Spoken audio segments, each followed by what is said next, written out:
been vaccinated anyway. USC and LA County Public Health come out with a study.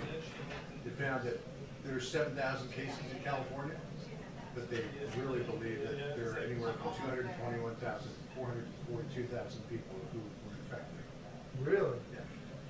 So that makes it 0.1 to 0.3? There's a study to give out right there? Yeah, just came out today. So it suggests that the case fatality rate is 10. Wow. Which puts you right in line with the flu. Yeah, exactly. Yeah. That's what it is. Well, listen to that. We've already been vaccinated already. Yeah, I mean, I'm not even, the whole hoax part is what everybody else is focusing on. Like, oh, you know, them joking about it being a hoax. I could care less about that. The fact that they said, don't worry about masks, we've all been vaccinated. I'm like, who? What? Right, yeah. So they're the elite. They can be vaccinated. We're sitting here dying here. Yeah, man. Let's play that video one more time. Okay. What's up, Johnny? All right, man. What do you know, babe? You can take out the mask, Doug. The case fatality rate's like 0.1 to 0.3 according to USC. Is it really? That's reassuring. USC. Everybody here's been vaccinated anyway. USC and LA County Public Health come out with a study.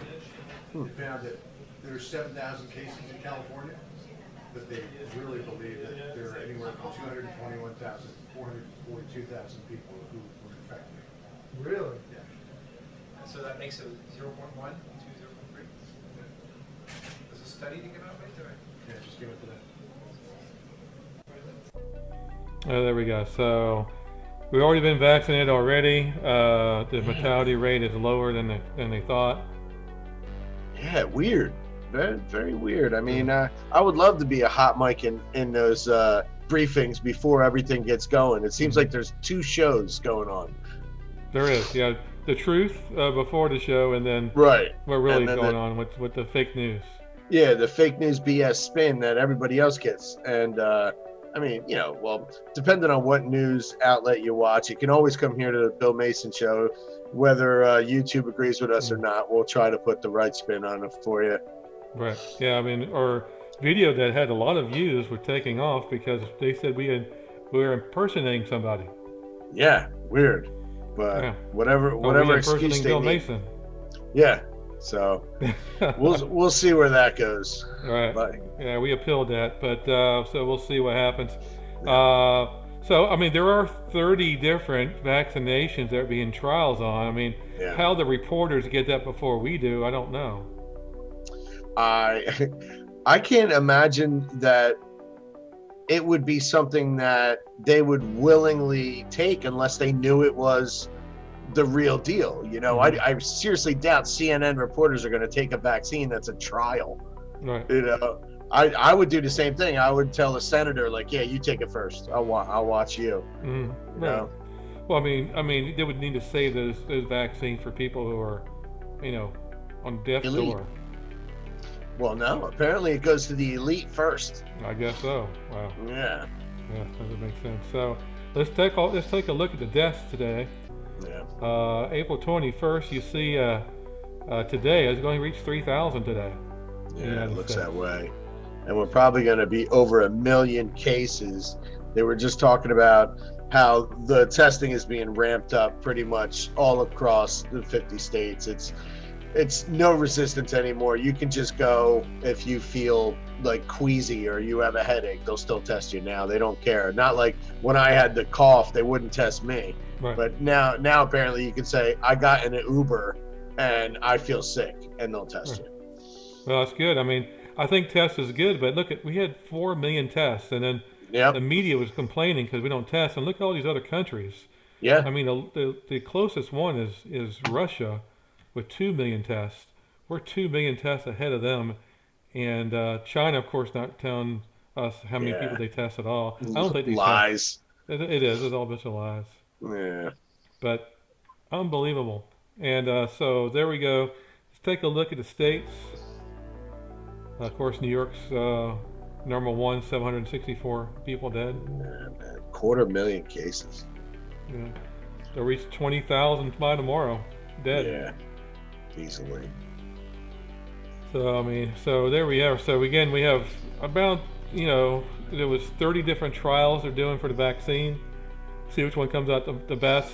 They say by September they'll have a vaccine ready to go for everybody. Of course, they're going to have to make a bunch of it once they get approval for which vaccine they're going to use. They're going to have to ramp up the production. I just hope they don't make it in China. Yeah, right. You would never get it.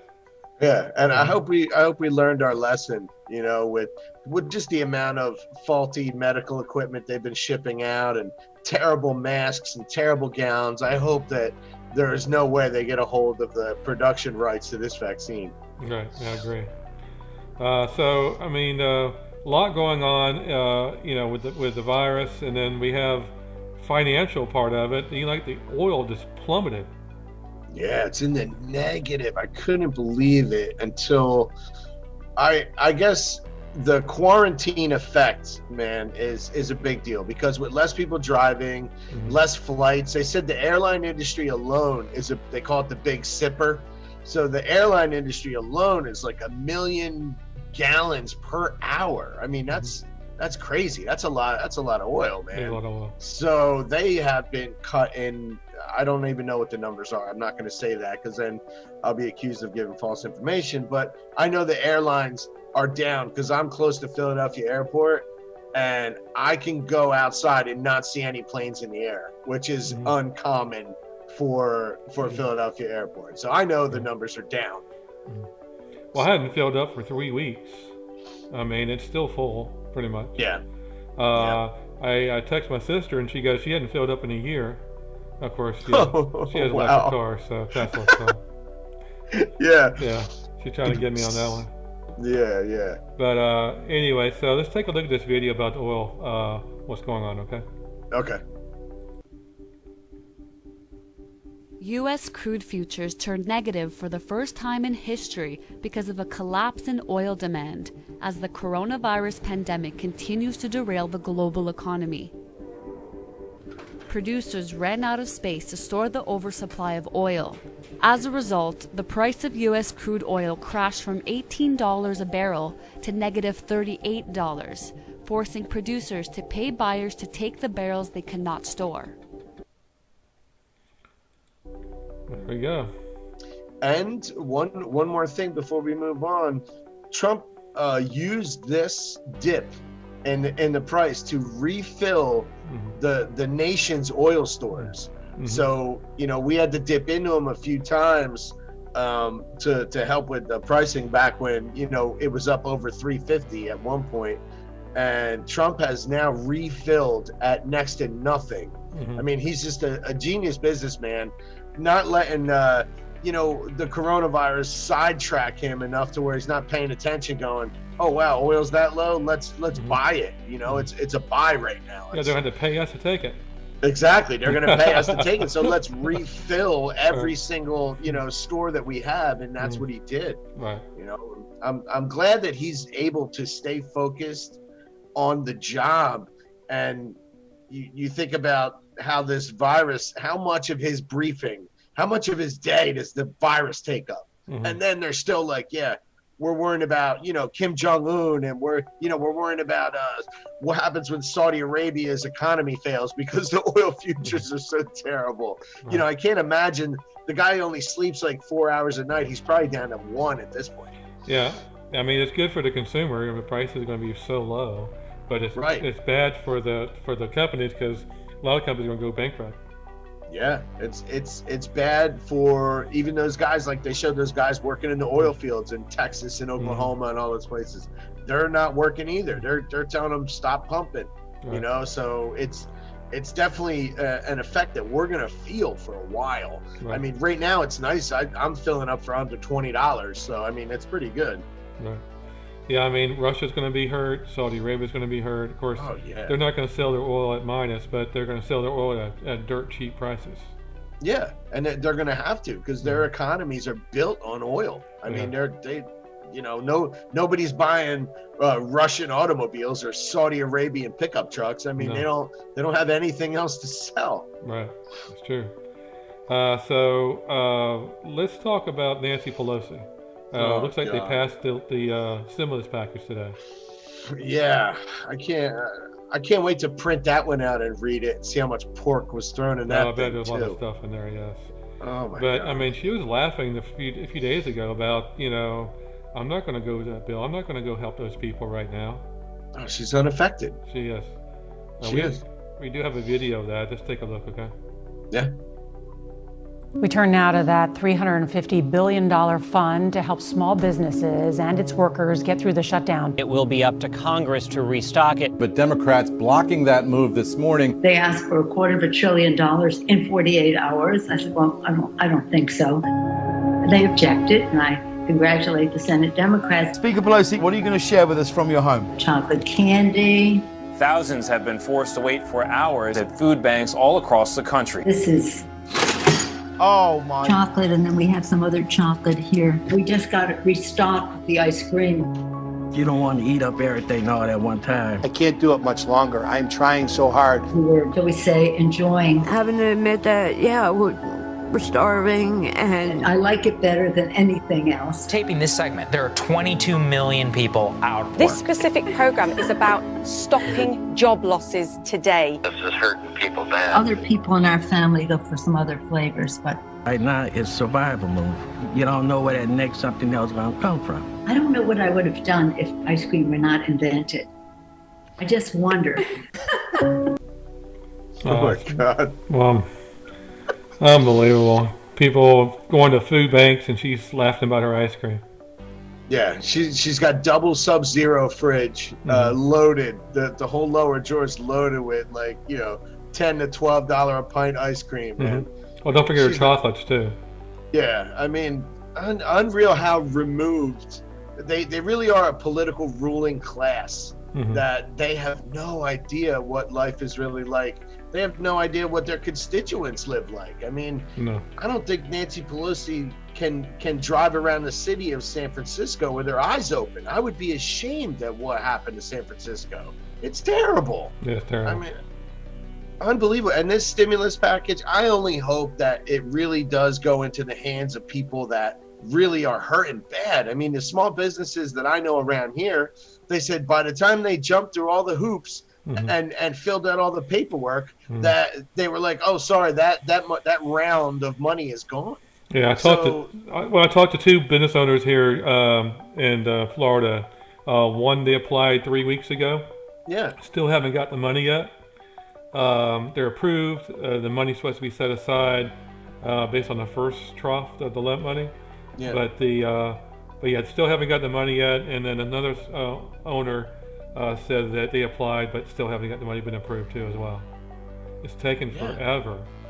It's crazy that this was even considered an emergency CARES Act, because from the people that I talked to that run like small pizza shops and restaurants and stuff like that, they have to provide a history of employees for 2 years, and the guy that runs a restaurant down the street is like, I've had so many people come and go, work for the summer, work for a couple of months. He's like, this is a nightmare. I just want to pay the people I have now on my roster. I just want to get those people paid, and he was applying for that, paycheck assistance, where you can keep your employees and give them what they were due, normally if they worked a week's pay. He's not looking for $1 million, but he said that he got a response that they're out of money and he has to reapply, because he was jumping through hoops trying to find 1099s and all this stuff from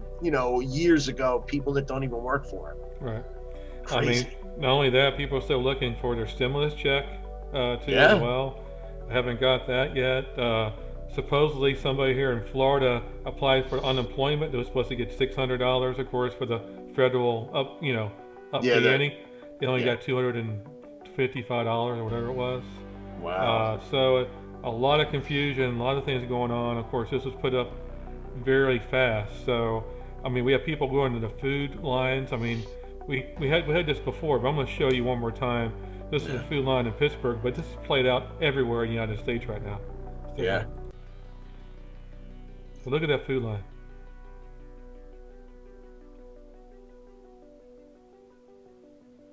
Cars and cars and cars waiting for food.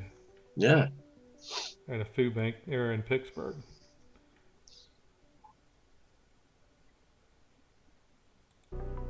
go. So this is the America when you shut off the system that runs. I mean, people, all over. I know we had to make a choice whether we were going to show like protest videos and stuff like that, but the people are out there.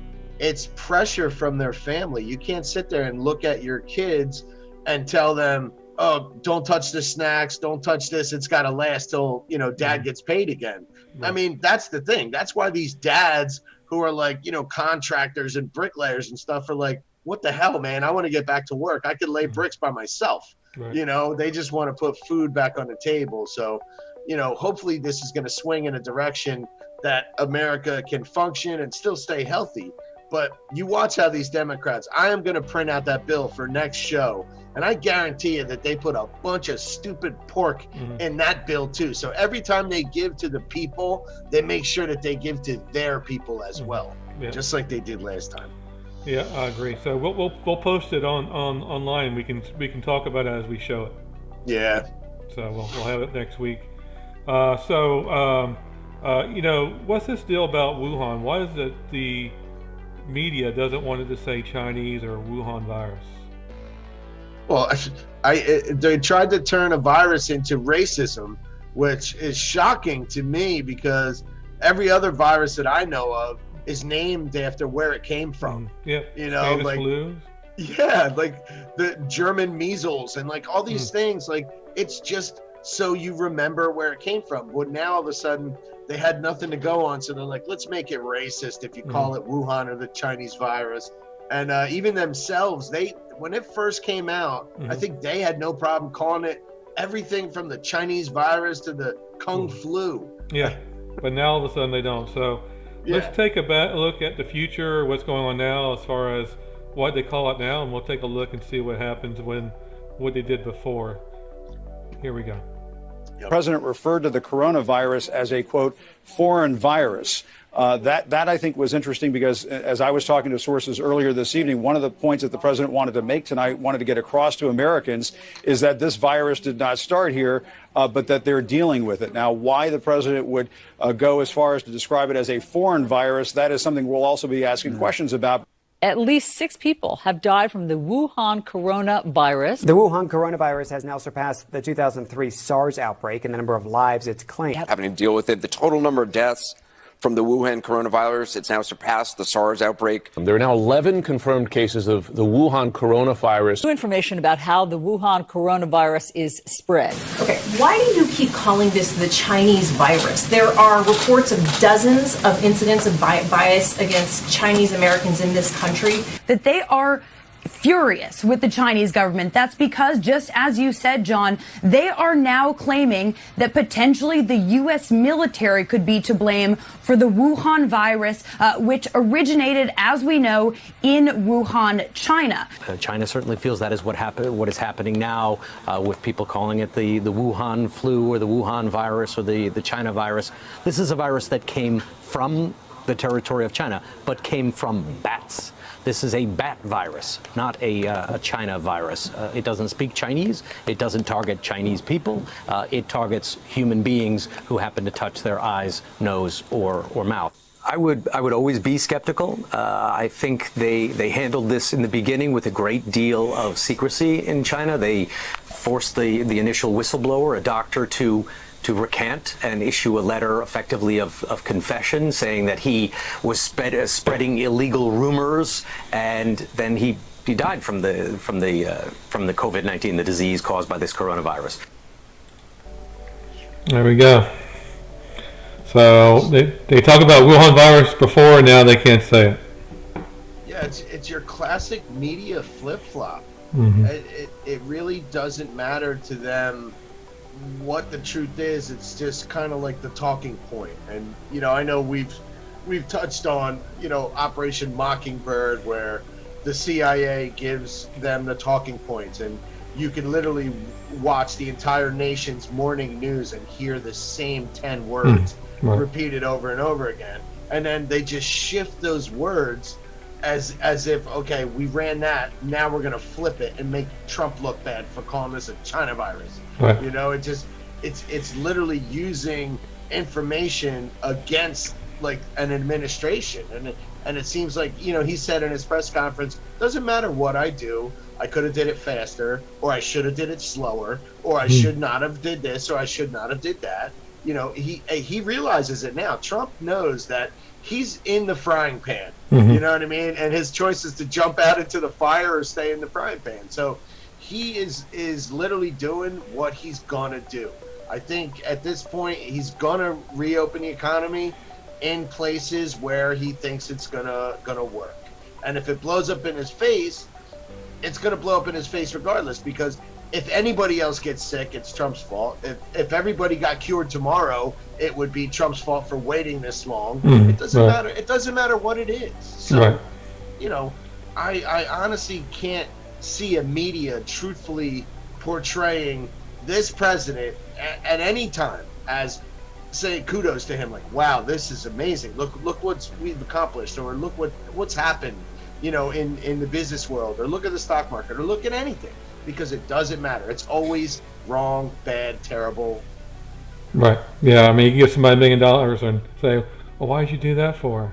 Do you, you know, is he a relative of yours? You know, just whatever he does, it's all bad." So, so let's move on to North Korea. So there's different reports about North Korea. Kim's brain's dead. That's what one report CNN said.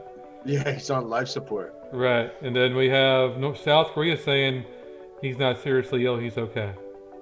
Yep, I've heard that too, and same thing with the media.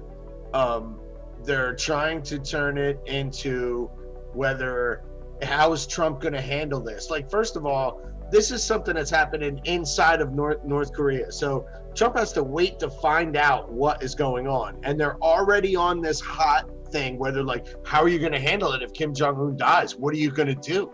They want him like out in front of this to get some sound bites. I mean, it's crazy how they fish for just controversial things that they want him to say, and he has no control over whether Kim Jong-un lives or dies. You know, I know they worry about who's going to take the reins in North Korea, because that's a big issue. Right. You know, it is. So let's talk about that. We have a video of Trump talking about Kim today, so let's take a look at that. All right. North Korea, what can you tell us about the status of Kim Jong-un? Well, these are reports that came out, and we don't know. We don't know. I've had a very good relationship with him. I wouldn't, you know, I can only say this: I wish him well, because if he is in the kind of condition that the reports say, that the news is saying, that would be that's a very serious condition, as you know. But I wish him well. And we've had a good relationship. I've said it, and I've said it many times. If somebody else were in this position, we would have been right now at war with North Korea. And we're not at war, and we're nowhere close to war with North Korea. So I just have to say to Kim Jong-un, I wish him very, you know, good luck. Good luck. I mean, they came out with very, very serious medical reports. Nobody's confirmed that. It was CNN that came out. So when CNN comes out with a report, I don't place too much credence in it. The meeting with Governor Cuomo, did he? Oh, yes. Oh, boy. So who's going to take over if he dies? So I know you were talking about before the show, maybe the sister is going to take over, and that's who's in line. Apparently, she's kind of like a handler for him. She prepares his paperwork. She does his scheduling. You know, because he's like a bumbling, you know, whatever. So also they're talking about North Korea has a very misogynistic kind of they run based on Confucius law, where only men make decisions. So if she were to get power, it would be like a big deal, and I'm sure the UN would wave the flag that, look at this, there's a woman in power in North Korea. But people say she's brutal, man. She went to the same camp as Kim Jong, so they're cut from the same cloth. I wouldn't be happy about a woman taking the reins, thinking North Koreans are going to get treated better. Yeah, I heard she was kind of vicious. Yeah. Let's take a look at that report. Okay. In North Korea, Kim Jong-un is the single face and leader of the regime. But behind the scenes, his sister is a powerful key player at the decision table.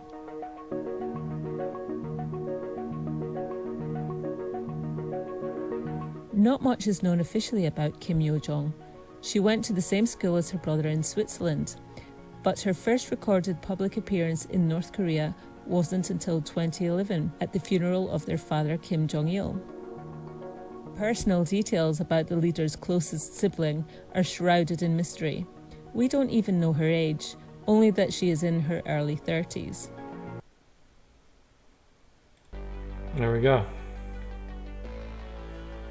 So, I mean, we lost you there. There we go. Okay. Got it. So, looks like, I mean, so she takes over. Looks like it could be bad news.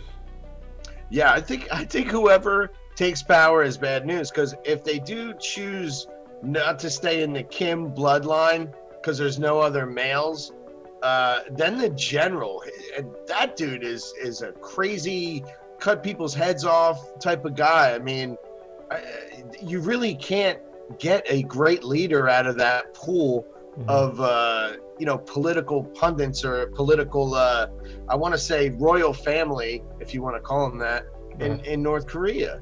And I'm sure China would love to nurse that wound and move right in if there is a somewhat of a disturbance as the passing of power. If there's a power vacuum, I expect China to move something. Oh yeah. Well, I mean, there's reports again he's being brain dead, but we do have an exclusive of the doctor. We have an exclusive with the doctor at the hospital. So let's take a look and see what he's doing. Okay.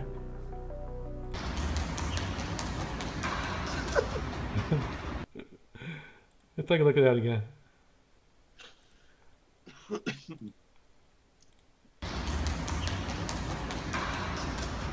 There he goes. So the doctor is fleeing. I would haul ass too. If you're Kim's doctor, you don't want to be around if he wakes up, if he's almost dead. Yeah, or if he dies, I'm pretty sure they bury you with him. Yeah, the sister will probably take him out. Anyway, Yeah, so man. very funny. So, that all that being said, with what's going on in the world and in this country, I think the theme that everybody is talking about is it has gotten some people closer to family, and it's had one benefit is that parents have now spent a bunch of time with their kids that they normally wouldn't have. Okay, which they now appreciate the teachers out there that do this work, with their kids and have the patience to, take an hour to do an assignment that should probably take 10 minutes. So, the appreciation for family, the appreciation for teachers, the appreciation for the medical professionals out there. And what I've noticed on my end is people are now buying me coffee. I'm just a truck driver. I'm not used to that. And people are going, I'll buy his coffee while I'm standing in line and patting me on the back like I'm doing something special. But I mean, everybody's kind of realizing, where their bread's buttered and what's important to them across the world. I know a lot of people are burying loved ones, but that's putting things in perspective for them too. Right, that's true. That's true. So we have a last segment here. We have Joe Biden's commercial here. And so we're going to take a look at that and see what he had to say, okay? Yeah. Oh, not another commercial. The kid used to come up and reach in the pool and rub my leg down so it was straight, and then watch the hair come back up again. They look at it. So I learned about roaches. I learned about kids jumping on my lap. And I love kids jumping on my lap.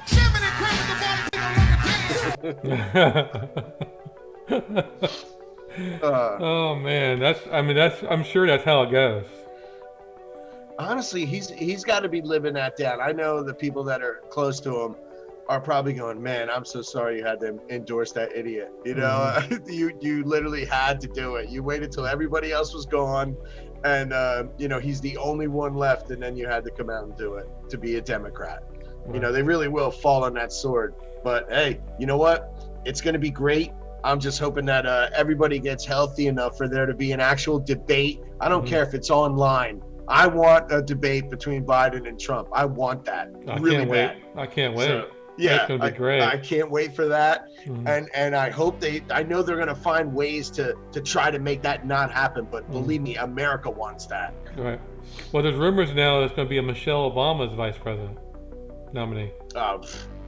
It's Michelle, Hillary. I mean, insert female nuclear bomb Democrat in here. I mean, they were talking about the other one, Michigan Governor Whitmer too, who's she is just like taking this emergency power and wielding it like it's she's telling people they can't go to Home Depot and buy tomato plants. I mean, it's crazy. You can't grow anything in the backyard. Thirsty for power, these. Yeah, Right. God forbid you're on quarantine, you can't plant tomatoes. No. Unbelievable. Well, that's your show tonight. We're on Tuesdays and Thursdays. Please subscribe. Do you have any last words, Bill? No, I pretty much spit them all out just in random. All I right. should have saved them for the end, but I didn't. Well, thanks for watching us, and we'll see you next time. All right, good night, everyone.